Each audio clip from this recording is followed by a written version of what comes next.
मिरजच्या राजकारणात मोठी घडामोड. आंबेडकरी चळवळीतील ज्येष्ठ नेते अशोक कांबळे यांचा आरपीआयला रामराम करत वंचित बहुजन आघाडीत करणार प्रवेश. 9 ऑगस्ट रोजी वंचितचे नेते सुजाताभाई आंबेडकर यांच्या हस्ते होणार पक्षप्रवेश. मिरजेतील आरपीआयचे माजी जिल्हाध्यक्ष आणि डॉ. बाबासाहेब आंबेडकर चळवळीतील ज्येष्ठ कार्यकर्ते माजी नगरसेवक अशोक कांबळे हे वंचित बहुजन आघाडीत प्रवेश करणार आहेत. रविवारी 9 ऑगस्ट रोजी सकाळी 11 वाजता मिरजेतील बालगंधर्व नाट्यगृहात आयोजित कार्यक्रम वंचित बहुजन आघाडीचे युवा नेते सुजात आंबेडकर यांच्या हस्ते त्यांचा पक्षप्रवेश होणार आहे. या पक्षप्रवेशामुळे मिरजसह संपूर्ण सांगली जिल्ह्यात वंचित बहुजन आघाडीची संघटनात्मक ताकद वाढण्यास मोठी चालना मिळेल, असा विश्वास पक्षाचे प्रदेश उपाध्यक्ष सोमनाथ साळुंखे यांनी पत्रकार परिषदेत व्यक्त केला. यावेळी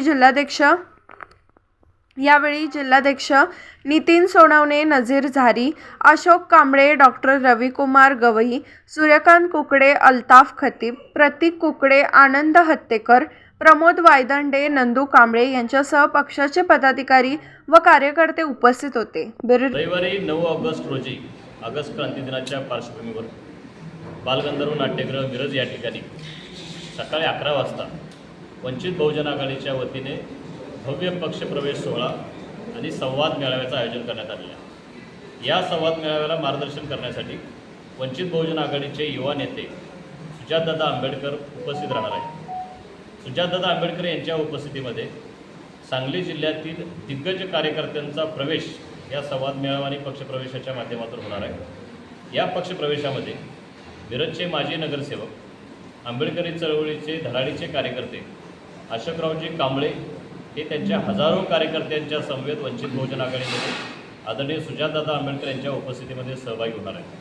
त्यांच्या समवेत बरेचसे माजी सरपंच, ग्रामपंचायतीचे सदस्य, आंबेडकरी चळवळीमधील कार्यकर्ते या कार्यक्रमामध्ये सहभागी होणार आहेत. सांगली जिल्ह्यातील नागरिकांना आवाहन करतो की 9 ऑगस्ट रोजी होणाऱ्या या कार्यक्रमामध्ये हजारोंच्या संख्येने आपण उपस्थित राहावे आणि या कार्यक्रमाचा लाभ घ्यावा.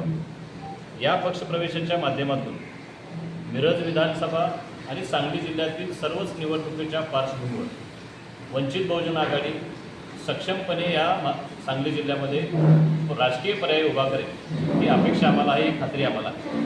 आगामी 2029च्या विधानसभा आणि लोकसभा निवडणुकीच्या पार्श्वभूमीवर पक्ष संघटना भक्कम करणे एक कृती कार्यक्रम घेऊन आम्ही निवडणुकीच्या तयारीला लागतो आहे आणि त्याचाच एक भाग म्हणून अशोकरावजी कांबळे यांचा प्रवेश या ठिकाणी संपन्न होतो आहे.